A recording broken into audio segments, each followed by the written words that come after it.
Flood changes lives. If you are receiving this video as an authorized and certified flood adjuster, the first thing I want you to know is I am here to help you through this traumatic time in your life. While flood is a vile act upon any person or property, and recovery is not an easy feat, it takes days, weeks, months, and sometimes years to recover. In this 30-minute video developed by the company who certified me with a specialized knowledge of flood adjusting, you will receive important information to help you move forward towards recovery. This video will provide you with an overview of the teamwork letter you will or have received in the first email from your flood adjuster. This could be the most important 30 minutes of your claims experience. As a certified flood adjuster, upon completion of service to you, there will be a survey related to my personal service to you that I am providing excellence in claims experience. To recover from a flood loss, everyone must work together as a team to have success. Together, everyone accomplishes more. Teamwork is what it takes to recover from flood loss. Your flood adjuster is here to help you through this process. That does not mean that he or she will do it all. It means they will assist you in gathering and providing evidence that damages were caused by or from the general conditions of flooding, as stated in your standard flood insurance policy that you have purchased from your agent. After you watch this video and complete the requirements of the policyholder, your flood adjuster wants to schedule the inspection as soon as possible. However, there must be access to your building. By reviewing this information and knowing what you need to do as a policyholder will make the claims experience much better. Your flood adjuster will text and attempt to call you at the phone numbers provided by your agent. Please respond to your adjuster by texting your correct contact phone number and email address. This is the first thing your flood adjuster wants to confirm.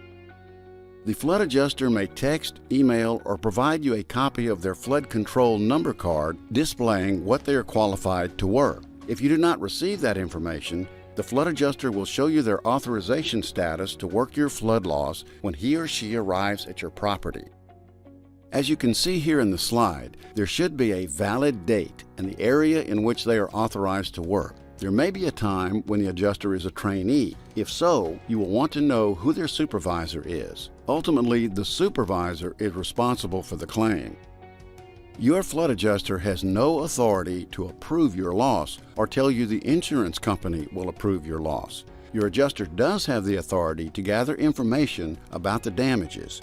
They can include but not limited to information from you or the people you hire. You are required to help the adjuster throughout the entire process, including signing documents to submit for recommendations, which is the proof of loss. You as a policyholder have the right to complete your own proof of loss as stated in the policy as a supplement to the flood adjuster's recommendation. That is totally up to you. However, the flood adjuster must complete their work. Your flood adjuster is the eyes and ears to the insurance company. There must be proof of physical damage caused by or from flooding to your property.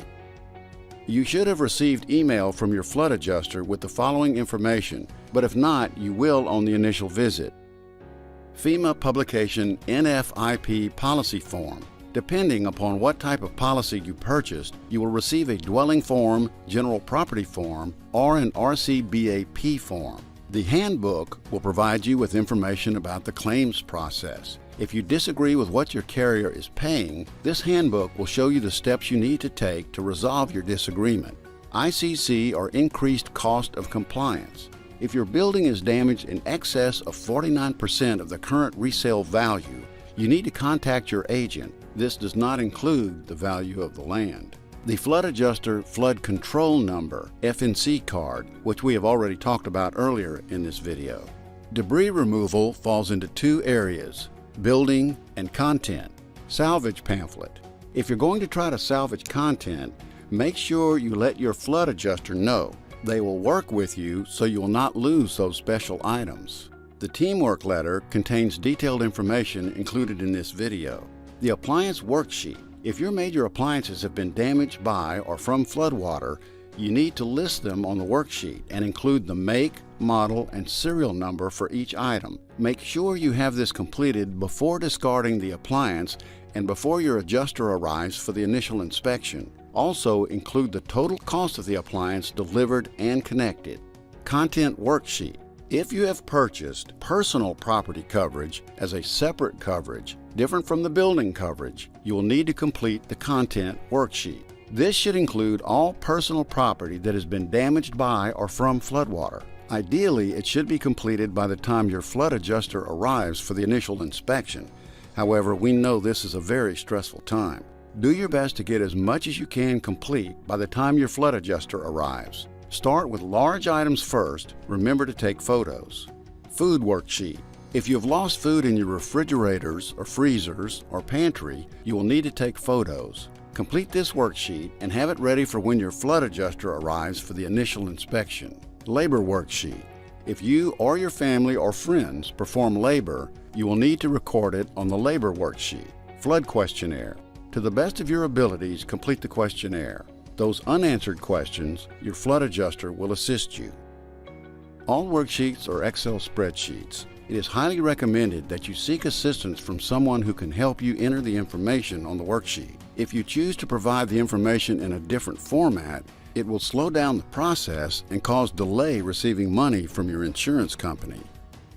If you have a valid loss, meaning that it met the definition of general conditions of flood, the first thing you must do before anything is removed from a qualified building is to take photos. Photos will help you tell the story of what happened. Without photos, there is no damage. The policy states it is the policyholder's responsibility to document their damages. The next several slides, you will see examples of what you need to do.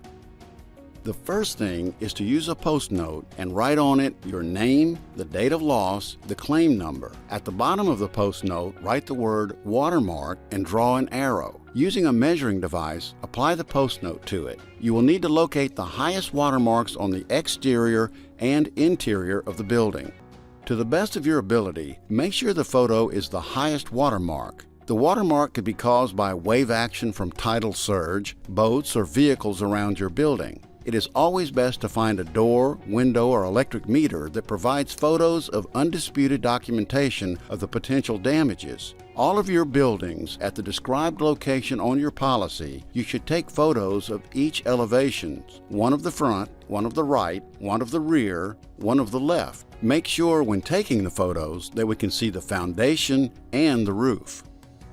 The interior water lines. Make sure you get the highest watermark. Take an overview of photos of each room and close-up photos of kitchens and bathrooms. You need to remember when going from room to room, use a post note and stick it on the door to identify the room by name. Example, Donnie's bedroom, Susie's bedroom, master bath, hall bath, or water closet. The photos help document your damages. Make sure to take as many photos as you think you need to prove your damages.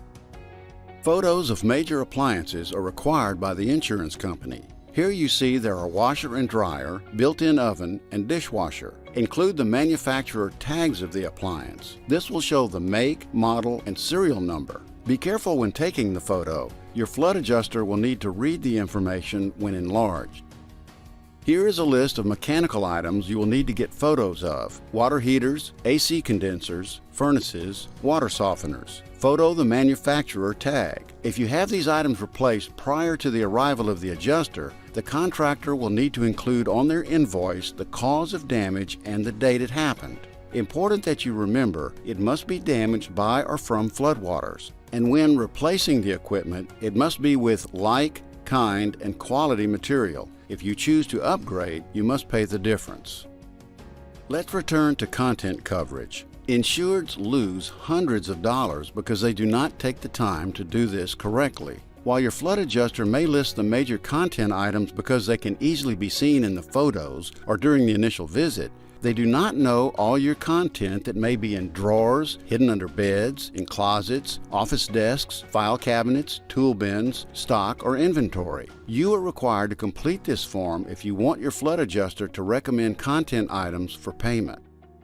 Your flood adjuster's recommendation is to complete your content list room by room. This will save time, reduce stress and headaches. Take a photo of each item or group of items. Example is this: dresses hanging in the master closet, silverware set in the kitchen, ladies' dress shoes, drawer of socks, linens in the closet, miscellaneous toys in the garage, or furs in the cedar closet. For business, you will want to list stock in room A, parts in drawer 1, 2, 3. There must be a location associated with content, stock, and inventory. When pricing the item, make sure you include a price of what it would cost to replace today. It should include any cost to have it setting in the same location of your building. Most insureds fail to include delivery and assembly. This is a part of replacement.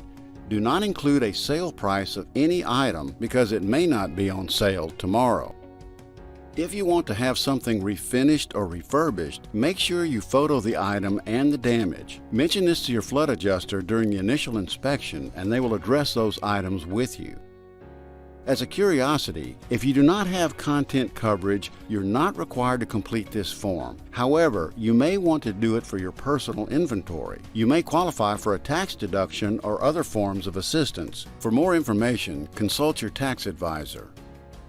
Do not wait to start working on your content. Like we have said earlier, many policyholders lose hundreds if not thousands of dollars because they failed to correctly identify the content that was damaged.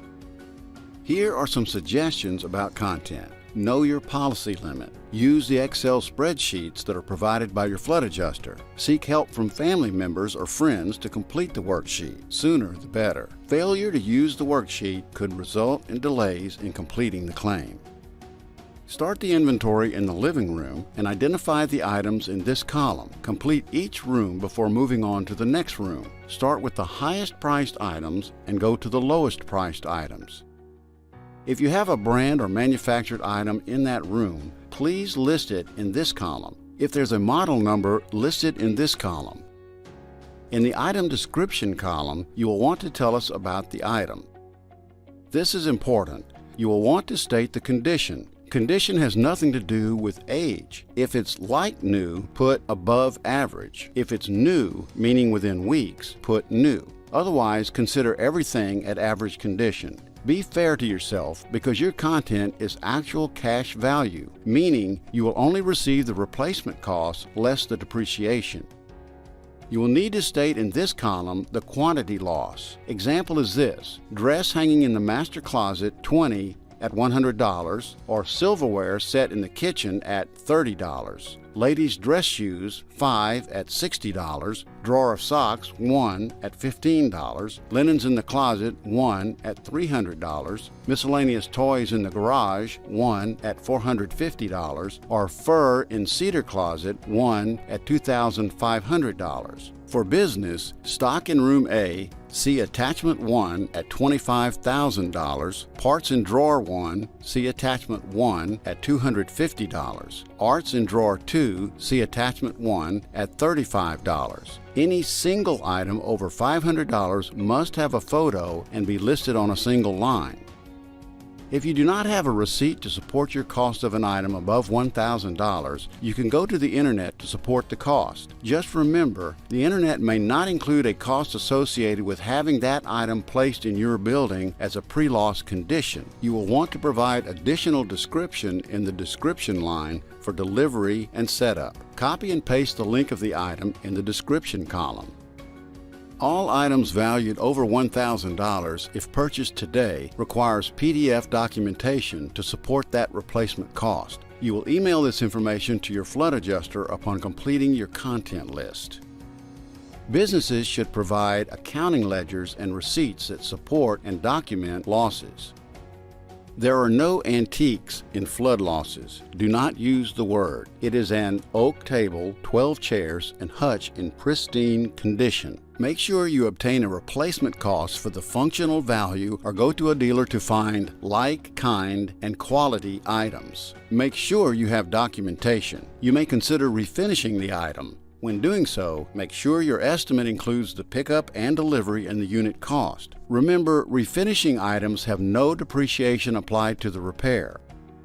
Clothing must be listed in batches and groups. Show where and how the damage was caused by or from flood. You see here 3 photos as floodwater affected them all. The left photo, all clothing would be replaced. Photo in the middle, the items were damaged about 4 feet up. Anything above that waterline was not damaged and cannot be listed. On the right photo, this loss of water depth was only 6 inches and did not affect the entire top run. It is important to know how long the water was in the building because it could have an impact on the damages. Stock and inventory. We addressed this earlier in the video. This applies to the general property form that allows you to buy content coverage up to $500,000. If you have damaged stocking inventory that is raw or finished goods, you must provide certified accounting ledgers showing the quantities and the unit cost. Depreciation will not be applied to raw or finished goods. The only recommendation that can be made is the actual cost including overhead. The policy does not cover lost profits. If you hire a mitigating company like ServPro, ServiceMaster, or Belford, make sure they call the flood adjuster before work is started. If they do not understand the flood policy related to mitigation, you will be responsible for any additional cost that is not covered by the policy. If you self-perform this work, notify your flood adjuster as soon as possible. Do not delay mitigation. Mitigation is the removal of wet items from your building. Do not delay this work as it could cause additional damages. You as the policyholder have a responsibility to be proactive in reducing additional damages caused by or from flood. Keep a record of who you have called, date, time, company, and who you spoke with. If mitigation companies cannot get to you, this is beyond your control. It does not mean you have not tried to mitigate. Once again, if you hire a mitigating company like ServPro, ServiceMaster, or Belford, make sure they call the flood adjuster before work is started. There are times they do not understand the flood policy related to mitigation. You will be responsible for any additional cost that is not covered by the NFIP policy. It is important to know how long the water was in the building. This includes the number of days it requires to dry out the building. The length of time will determine the amount of damages. If you self-perform this work or have volunteers, notify your flood adjuster as soon as possible.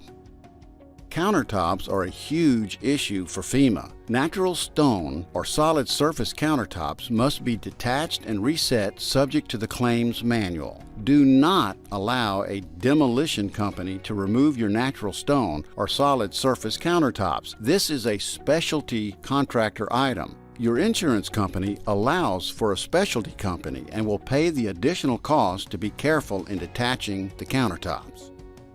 If countertops cannot be replaced without every effort to detach and reset, the specialty contractor must provide documentation that can support the attempt to detach the countertop. If it was damaged or broken during the detachment, recommendation for replacement can be made. Your specialty contractor must include photos at the time of removal for documentation, otherwise it will result in a denial of countertop replacement. Remember, detach and reset first. Replacement comes only if it broke during removal with documentation.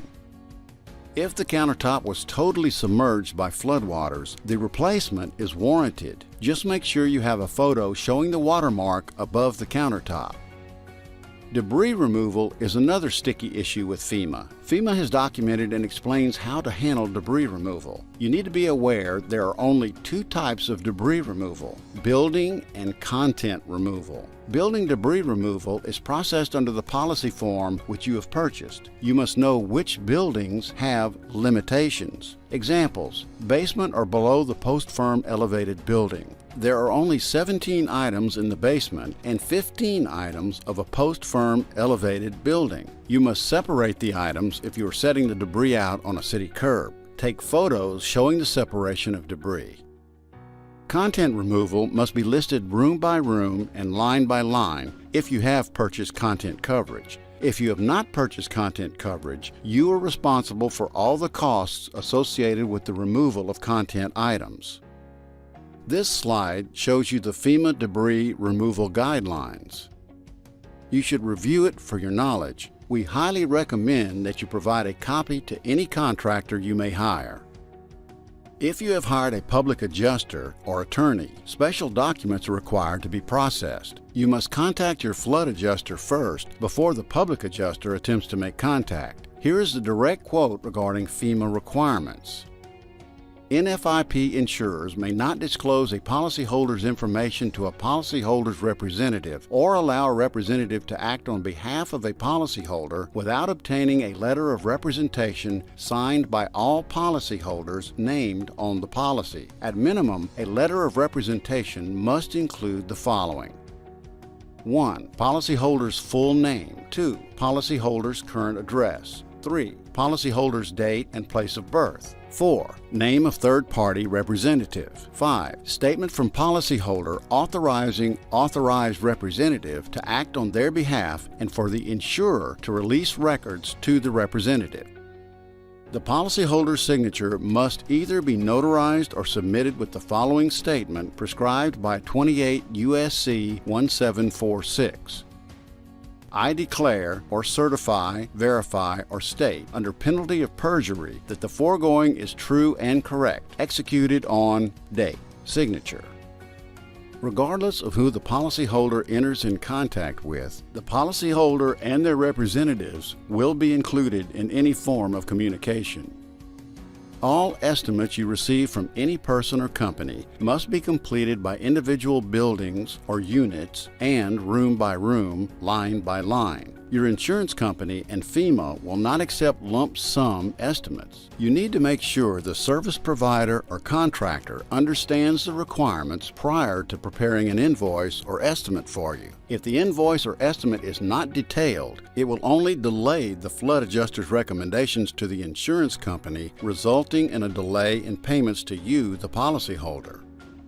If you have had a prior flood loss, you are required to provide documentation showing that all repairs were completed. Failure to show that repairs were completed will result in a denial of those items in any new recommendations by your flood adjuster. FYI, your insurance company has photos of prior flood losses, and they will corroborate the prior photos with the new photos your flood adjuster will take. By doing so, this will confirm to the insurance and NFIP that all repairs were completed. If they see the items were not replaced or repaired, it will affect the claims process by reducing any advance or final payments and the flood adjuster's recommendations. Self-performed labor. Any work you, your family, or friends who are not a professional will be reimbursed at the federal minimum wage rate of $7.25 per hour. You must provide the individual's name and social security number, date work was completed, and document what they did. You will provide this information on the labor worksheet sent to you in the email. On a personal note, while your life is turned upside down, it is always best to hire a professional who knows what they are doing. This will allow you to focus on what is important. If it is your family, the care for them is the most important. If it is your business, keeping your employees working and customers happy is the most important. Just make sure the professional you hire contacts your flood adjuster before they begin any work. Proof of ownership is required on any flood loss. As a policy owner, there are several ways you provide this information. One of the best documents you can give your flood adjuster is the county tax assessment record, but there is still more. As a homeowner, in addition to county tax records, you will need to provide a copy of your current driver's license that shows the address is the same location that is on the policy declaration page. As a tenant, you are not required to provide county tax records. However, you will need to provide copies of your lease agreement and your current driver's license that shows the address is the same location on the policy declaration page. If you have just moved to the location, a current utility bill showing your name and address will meet the requirement. If you have flood coverage under the general property form, in addition to county tax records, you will need to provide a copy of the 911 location certificate, copy of a current utility bill, any lease or bylaw documents, and on company letterhead, who is authorized to sign documents from your insurance company or FEMA. If you have flood coverage under the Residential Condominium Building Association Policy, RCBAP, and have more than 75% residential units, in addition to county tax records, you'll need to provide a copy of the 911 location certificate, any leases, bylaw or association documents, a current appraisal valuation of the building, and on company letterhead, who is authorized to sign documents from your insurance company or FEMA. This information must be provided before or at the initial inspection to your flood adjuster. Failure to have this information may result in delaying the inspection until the information is provided. Completing the flood questionnaire may have taken place over the phone with your flood adjuster. If not, then you must do your best to complete the flood questionnaire prior to the arrival of your flood adjuster's initial inspection. When the flood adjuster arrives, they will help you complete the questionnaire. The questionnaire and your photos are very important in determining the amount of money advanced to you. Here is what your flood adjuster needs from you as soon as possible. Emailing the information to them is the best way to move your claim along. Complete items 1, 2, and 3 as soon as possible and email them to your flood adjuster. 1. Exterior and interior waterline photos of all buildings. 2. Exterior elevation photos of all buildings. 3. Interior overview photos of all rooms in all buildings. Items 4, 5, 6, and 7 should be emailed soon after. 4. Completed flood questionnaire if not completed over the phone. 5. Information about the contractor, public adjuster, or attorney if you retain their services. 6. If you have moved content items out of the flood zone, you will need to provide the address, location, and photo of the new location. 7. If you have moved to a different location because the building is not habitable and are not receiving mail at the flood loss location, your flood adjuster must have a current mailing address. It is very important that your flood adjuster have current and correct contact information. Provide any and all phone numbers, fax numbers, and email addresses. Your flood adjuster must be able to contact you. It is important that you retain documentation related to this claim. Creating a folder for all paperwork related to this claim is for your peace of mind. It will help you in the future by keeping a hard copy document folder. Make sure you place it in a location that will not get destroyed by any future flooding. We highly recommend that you scan the information to your computer and then email it to yourself. If you have a cloud account, keep it there. Evidence is shown if you have experienced a flood loss at your current location, there is a high probability that the location will flood again. Providing information about a prior flood loss is just one click away from reducing additional stress of experiencing another flood event. You should contact your agent related to explanations of policy coverage. After all, they are the people who sold you the policy. Your flood adjuster can only communicate with you about the coverage provided on your deck page. If you think your coverage is not correct, contact your agent as soon as possible. When it comes to you contacting your flood adjuster, there are many ways. Your flood adjuster always wants to communicate with you, and while your loss is very important to them, they could be visiting with another policyholder in your neighborhood. Here are the 2 best ways to contact your flood adjuster. 1. Sending a text message with a specific topic or question. "Call me, I need to talk to you" is not the best message. 2. Sending an email is the second option. In the subject line, you will need to include your name and claim number. In the body of the email, state the topic or question. You can add photos to help explain your concern. Calling your adjuster from 7 a.m. to 7 p.m. is not the best thing to do. Most of the time, your flood adjuster is meeting with people like yourself. You most likely will end up in a voicemail box and become frustrated. As flood adjusters, we are just trying to be honest and provide excellence in claims experience. We want you to remember this. If you have received this video, your flood adjuster has been through the 5-day NFIP Flood Bootcamp training. Not only are they authorized by FEMA, but they are certified by NFIP Flood Bootcamp. Not all flood adjusters are equal. You can visit our website at nfipfloodbootcamp.com to learn more about your adjuster. These are flood adjusters who have invested their career at the NFIP Flood Bootcamp to make this time of your life better. One thing on their mind is delivering to you excellence in claims experience. Copyright 2016 to 2020. Bullseye Training and NFIP Flood Bootcamp. This video is used by permission of Bullseye Training and NFIP Flood Boot Camp to flood adjusters who have invested in their career and completed all requirements outlined in the training guide, and is solely for the policyholder to which they are providing a service. Any distribution or sharing of this video is punishable under federal law of the United States of America. Warning: if the adjuster who has provided you this video and is not listed on the website at nfipfloodbootcamp.com, they are a fraud. By reporting substantial evidence that includes their name, email address, and flood control number, if they have one, Bullseye Training and NFIP Flood Boot Camp will provide a whistleblower's reward. We at Bullseye Training and NFIP Flood Boot Camp appreciate you, the policyholder, helping us hold our industry to the highest standard of excellence in claim experience.